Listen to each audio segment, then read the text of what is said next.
후유장에는 몇 퍼센트 정도 받을 수 있나요? 동일하지는 않습니다. 최대 40%까지 55% 보험금이 삭감되어 처리될 수 있습니다.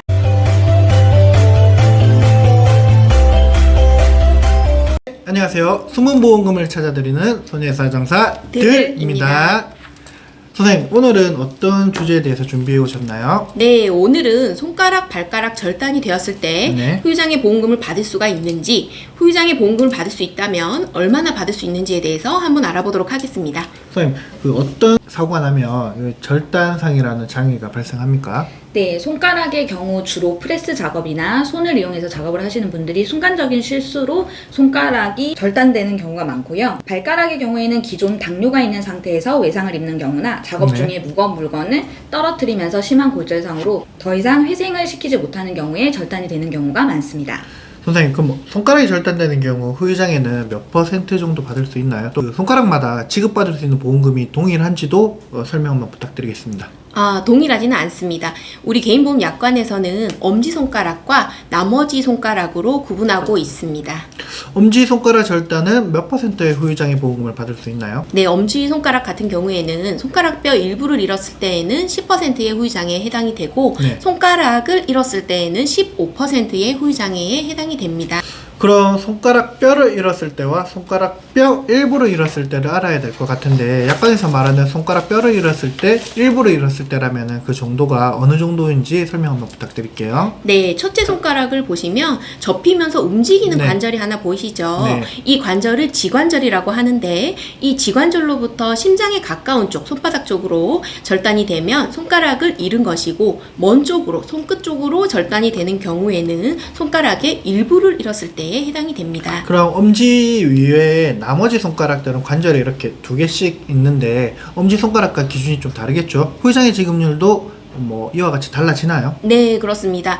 두 번째, 세 번째, 네 번째, 다섯 번째 손가락의 경우에는 손가락을 잃었을 때에는 10% 네. 후유장애에 해당이 되고 손가락뼈 일부를 잃었을 때에는 5% 후유장애에 해당이 됩니다. 나머지 손가락 관절에 대해서 설명 한번 해주셔야 될 것 같습니다.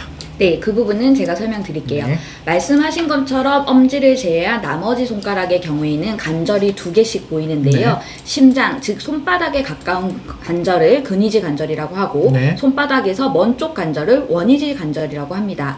손바닥 쪽에 가까운 근위지 관절부터 손바닥 쪽에 가깝게 절단이 되면 손가락을 잃었을 때에 해당이 되고요. 네. 근위지 관절에서 손가락 끝 방향으로 절단이 되는 경우는 손가락을 일부 잃었을 때에 해당이 됩니다. 그럼 손가락 5개가 전부 절단되면 몇 퍼센트 정도 장애 지급료를 받을 수 있을까요? 이때에는 최대 55%까지 후유장애 보험금을 받을 수가 있습니다. 그럼 발가락도 손가락과 규정이 좀 동일한가요? 네, 발가락의 경우도 거의 비슷하지만 손가락에 비해서 상대적으로 지급률이 적은 편입니다.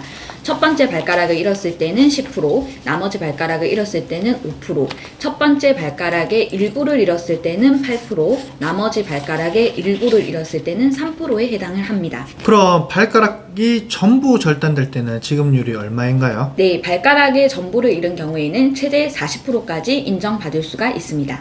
그리고 우리 시청자 여러분께서 추가로 알고 계시면은 좋을 내용들이 있을까요? 네, 어떤 상황에서 손가락 끝부분에 골편만 떨어지는 경우가 있습니다. 네. 이때 2018년 4월 이전 경우에는 네.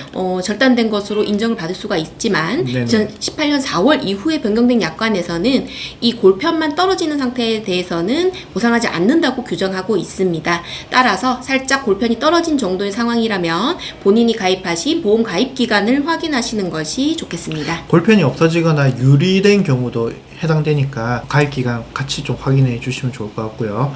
손가락 절단의 경우 작업 중 발생한 사고가 많을 것 같은데 선생님, 이런 경우 추가로 유의해야 될 점이 있을까요? 네, 작업 중 발생한 사고의 경우에는 계약 이후에 직업 변경 사항이 있는지를 반드시 확인을 해 보셔야 됩니다. 네. 직업이 변경된 경우에는 직업급수 비례보상이라는 내용으로 보험금이 삭감되어 처리될 수 있습니다. 이 삭감될 때 1급에서 상급으로 삭감이 되면은 거의 60에서 80% 정도 삭감이 되니까 굉장히 유의를 하셔야 될 것 같고요.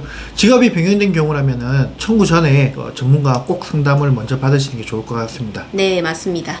오늘 손가락과 발가락 절단된 경우 후유장애 보험금이 어떻게 지급되는지 한번 알아보았고, 추가로 문의사항 있으시면은 아래 전화번호나 카카오톡으로 연락 주시면은 손해사정사들에서 친절하게 안내 도와드리도록 하겠습니다. 오늘도 시청해주셔서 감사합니다.